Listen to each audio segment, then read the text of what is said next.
దేశవ్యాప్తంగా కరోనా కేసులు పెరగడంతో పాటు మరణాల సంఖ్య కూడా రోజు రోజుకి పెరుగుతుంది. నిన్న ఒక్కరోజే దేశవ్యాప్తంగా 5 మంది చనిపోయారు. అండ్ ఈరోజు మార్నింగే కన్నడ నటుడు విజయకాంత్ చనిపోయారు. సో, ప్రస్తుతం కోవిడ్ పరిస్థితి ఏ విధంగా ఉంది? మనతో మాట్లాడడానికి ఉస్మానియా హాస్పిటల్ సూపరింటెండెంట్ నాగేంద్ర ఉన్నారు. వారితో మాట్లాడదాం. సార్, ప్రస్తుతం దేశంలో కోవిడ్ పరిస్థితి ఏ విధంగా ఉంది? అండ్ ఈరోజు విజయకాంత్ మొదట్లో న్యూమోనియాతో బాధపడి హాస్పిటల్ అడ్మిట్ అయ్యారు. మొన్న న్యూమోనియాతో కూడా చాలామందికి పాజిటివ్ వచ్చింది. సో, ఏ విధంగా చూడొచ్చు వీటిని? యాక్చువల్లీ కరోనా పర్ సే డెత్స్ అయితే ఏం లేవమ్మా. బట్ పేషెంట్‌కి ఆల్రెడీ డిసీజెస్ ఉండి, కోమార్బిడ్ కండిషన్ ఉండి, కోయిన్సిడెంటల్‌గా కోవిడ్ ఉన్న పేషెంట్లు చనిపోవడం జరిగింది. మన దగ్గర కూడా ఇద్దరు పేషెంట్లు చనిపోయింది. బట్ ఆ పేషెంట్లకి ఇద్దరికీ కోవిడ్ రిలేటెడ్ కాకుండా వేరే జబ్బులతోటి హార్ట్ ఫెయిల్యూర్ తోటి ఒక పేషెంట్, తర్వాత ప్లూరల్ ఎఫ్యూజన్ తోటి ఒక పేషెంట్ చనిపోవడం జరిగింది. కోవిడ్ అనేది కోయిన్సిడెంటల్ ఫైండింగ్‌గా మనం చెప్పొచ్చు. వ్యాధి స్ప్రెడ్ ఎక్కువ ఉన్నా కానీ తీవ్రత చాలా తక్కువ ఉంది. దీన్ని అన్నీ మనం కోవిడ్‌కు మనము అనుకోలేము. కోమార్బిడ్ పేషెంట్స్ ఇప్పుడు ఎలాంటి జాగ్రత్తలు తీసుకోవాలి మెయిన్‌గా? యాక్చువల్లీ రాకుండా జాగ్రత్తలు తీసుకోవాలి. ఫస్ట్ మాస్క్ ధరించడము, తర్వాత హ్యాండ్ హైజీన్ మెయింటైన్ చేయడము, సోషల్ డిస్టాన్సింగ్ మెయింటైన్ చేయడము, తర్వాత ఇప్పుడు రాబోయే కాలంలో న్యూ ఇయర్ అని, తర్వాత సమ్మక్క సారాలమ్మ కానీ, ఈ మన దీనికి మన అయ్యప్ప యాత్రలకు కానీ ఇటువంటి తీర్థ సమూహం చేరే దగ్గర జర జాగ్రత్తగా ఉండాల్సినటువంటి అవసరం ఉన్నది. ముందు జాగ్రత్త చర్యలు ఆందోళన చెందనవసరం లేదు. బట్ ముందుగా జాగ్రత్తలు తీసుకోవడం మంచిది. మొన్న ఉస్మానియా హాస్పిటల్‌లో కూడా చనిపోయాక టెస్ట్ చేస్తే కోవిడ్ పాజిటివ్ వచ్చింది. సో, దీన్ని ఏ విధంగా పరిగణించాలి? అంటే కోవిడ్ అని పరిగణించాలా? ఇతర సమస్యలతో అని పరిగణించాలా? యాక్చువల్లీ పేషెంట్లు వచ్చింది ఇతర సమస్యలతోటి. మనది టెర్షియరీ కేర్ హాస్పిటల్. చాలా సీరియస్ మెడికల్ జబ్బులతోటి మన దగ్గరికి రావడం జరుగుతుంది. ఆ పేషెంట్‌కు డిఫరెంట్ జబ్బు ఉండడం వల్ల అడ్మిట్ చేయడం జరిగింది. వాళ్ళకి పేషెంట్‌కి టెస్ట్ చేస్తే పాజిటివ్ వచ్చింది. బట్ ఆ కోవిడ్ వల్ల ఉన్న జబ్బు కాదు. చాలా ఏళ్ల నుండి ఉన్నటువంటి జబ్బు. అది తిరగబెట్టడం వల్ల చనిపోయింది. ఇప్పుడు విజయకాంత్ మరణాన్ని మనం ఏ విధంగా చూడొచ్చు? విజయకాంత్ కూడా అంతే. ఇంతకుముందు చాలా సార్లు ఆయనకు రెస్పిరేటరీ ప్రాబ్లము, చాలా డయాబెటీస్ అటువంటి జబ్బు ఉన్నదని నాకు తెలిసినంత వరకు. ఆ జబ్బు వల్ల చనిపోయి ఉంటాడు. కోవిడ్ అనేది ఒక అసోసియేటెడ్ కోయిన్సిడెంటల్ ఫైండింగ్ అని మనం చూడవచ్చు. ఆయన ఇంతకుముందు కూడా తెలిసిన వార్తల ప్రకారం వెంటిలేటర్ మీద ఉన్నారని అన్నారు. అడు కానీ మెడికల్ ఎమర్జెన్సీస్, మెడికల్ కండిషన్ వల్లనే చనిపోయిందని నేను అనుకుంటాను. సో, ఇప్పుడు ఉస్మానియా హాస్పిటల్‌లో ఎన్ని బెడ్స్ ఏర్పాటు చేశారు? అండ్ వైద్య ఆరోగ్య శాఖ నుంచి ఎలాంటి ఆదేశాలొచ్చాయి? మా హానరబుల్ హెల్త్ మినిస్టర్ గారు, హెల్త్ సెక్రటరీ గారు, మా కమిషనర్ గారు, డిఎంఈ గారు మాకు క్లియర్ కట్ ఇన్స్ట్రక్షన్స్ కూడా ఇవ్వడం జరిగింది. సెంట్రల్ గవర్నమెంట్ గైడ్లైన్స్‌ను పాటించు అన్ని జాగ్రత్తలు తీసుకోవాలి, అన్నిటికీ కోవిడ్‌కు ప్రిపేర్ కావాలని చెప్పడం జరిగింది. వాటి ఆదేశాలకు అనుగుణంగా మేము ఉస్మానియా హాస్పిటల్‌లో అన్ని డిపార్ట్మెంట్లను కూడా సమాయత్తం చేయడం జరిగింది. మైక్రోబయాలజీ డిపార్ట్మెంట్‌ను టెస్టింగు, తర్వాత కాంటాక్ట్ ట్రేసింగ్ అటువంటి వాటిని, తర్వాత anaesthesia department, general medicine department, వీళ్ళని అందరిని సిస్టర్లను, ఆర్ఎంఓలను అందరినీ కూడా సమాయత్తమర్చడం జరిగింది. ఒక కోవిడ్ వార్డ్‌ని ఏర్పాటు చేయడం జరిగింది. తర్వాత ఇంకా అవసరం ఉన్న బెడ్లను అవసరం ఉంటే వాళ్ళకు కూడా ఇంకా 16 బెడ్స్‌ని ఎక్స్ట్రా కూడా మనం వార్డుని క్రియేట్ చేయడం జరిగింది.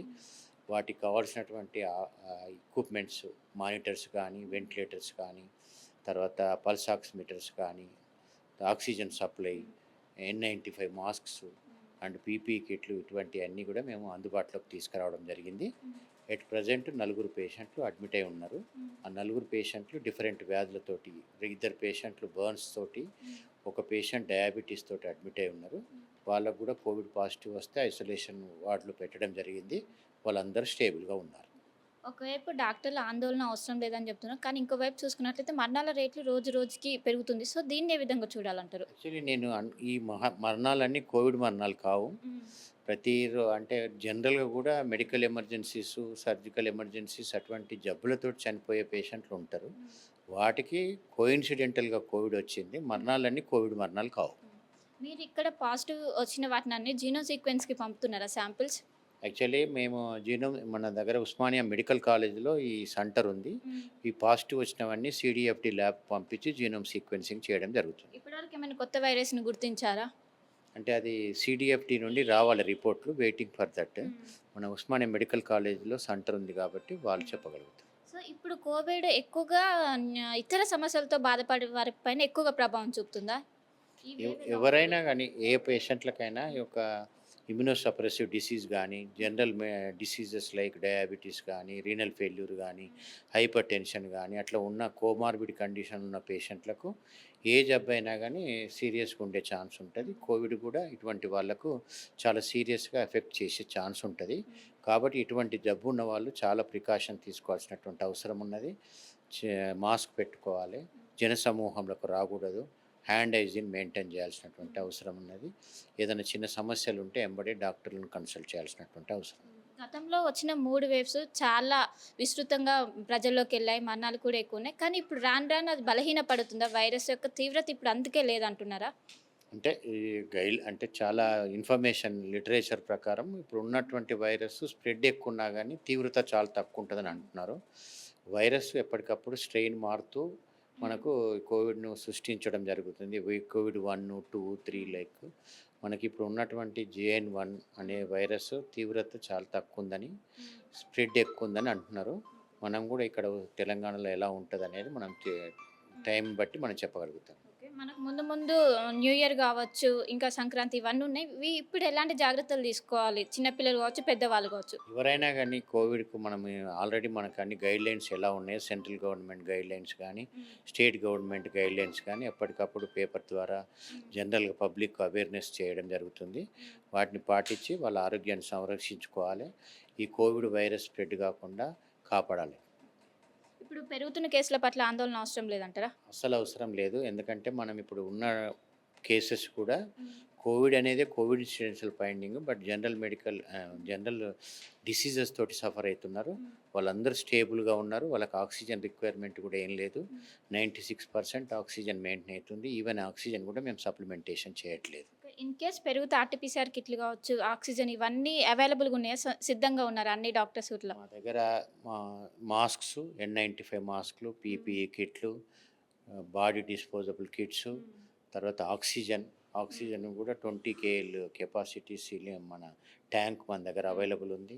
దానికి తోడు 5.6 kl ఆక్సిజన్ అవైలబుల్ ఉంది. తర్వాత PSA ప్లాంట్ అవైలబుల్ ఉంది. తర్వాత ఆక్సిజన్ కాన్సన్ట్రేటర్స్ అవైలబుల్ ఉన్నాయి, వెంటిలేటర్స్ అవైలబుల్ ఉన్నాయి. సో ఎక్విప్మెంట్ పరంగా ఏం ప్రాబ్లం లేదు. ఎటువంటి సీరియస్ కండిషన్లు ఎంత నెంబర్ కోవిడ్ వచ్చినా మేము ట్రీట్మెంట్ చేయడానికి సిద్ధంగా ఉన్నాం. మా ఆనరబుల్ హెల్త్ మినిస్టర్ గారు, హెల్త్ సెక్రటరీ గారు ఎప్పటికప్పుడు మమ్మల్ని పర్యవేక్షిస్తున్నారు, మాకు తగినటువంటి సూచనలు ఇస్తున్నారు. మేము హాస్పిటల్ తరఫున కోవిడ్ పేషెంట్లకు ట్రీట్మెంట్ ఇవ్వడం జరుగుతుంది. ఇప్పుడు శ్వాసకోశ ఎవరైతే ఇబ్బంది పడుతున్నారో వాళ్ళపైన ఎక్కువ ఎఫెక్ట్ ఉంటుంది. ఎందుకంటే గతంలో పోస్ట్ కోవిడ్ వల్ల చాలామంది చనిపోయారు ఎక్కువగా. ఇప్పుడు వాళ్ళకి ఎలాంటి సూచన? అదే సూచనలు ఏంటంటే డాక్టర్ల పర్యవేక్షణ, ఇమ్మీడియట్గా ఏదైనా సీరియస్ ఇష్యూ వస్తే ఎంబడే మీరు కన్సర్న్ డాక్టర్ల దగ్గరికి రావాల్సినటువంటి అవసరం ఉన్నది. ట్రీట్మెంట్ తీసుకోవాల్సినటువంటి అవసరం ఉన్నది. కోవిడ్కు భయాందోళన అవసరం లేదు. ప్రజలు జాగ్రత్తగా ఉండాలి. సో మొత్తం మీద ఏదైతే కోవిడ్ ఇప్పుడు వచ్చిన JN1 వైరస్ యొక్క ఉధృతి ఎక్కువగా లేదు, అయినప్పటికీ ప్రజలందరూ జాగ్రత్తగా ఉండాలి, సోషల్ డిస్టెన్స్ పాటించాలి, అండ్ ఇంకోవైపు కంపల్సరీగా మాస్క్ ధరించాలి. అండ్ ఏవైతే కేసులు ఏదైతే మరణాలు నమోదవుతున్నాయో అవన్నీ కోవిడ్ కాకుండా ఇతరత్ర సమస్యల వలన అది ఎక్కువగా చనిపోతున్నారు. ఓన్లీ కోవిడ్ వల్ల ఇప్పుడు మరణాలు అయితే చనిపోతున్నట్లు మనం పరిగణించలేమని కూడా ఒకవైపు డాక్టర్లు అయితే చెప్తున్నారు. కెమెరా పర్సన్ పరశురామ్తో కలిసి శిల్ప, RTV. మరిన్ని వీడియోస్ కోసం ఛానల్ ని సబ్స్క్రైబ్ చేయండి. లేటెస్ట్ అప్డేట్స్ కోసం వాట్సాప్ ఛానల్ ని ఫాలో చేయండి. అండ్ లింక్ డిస్క్రిప్షన్ లో ఉంది.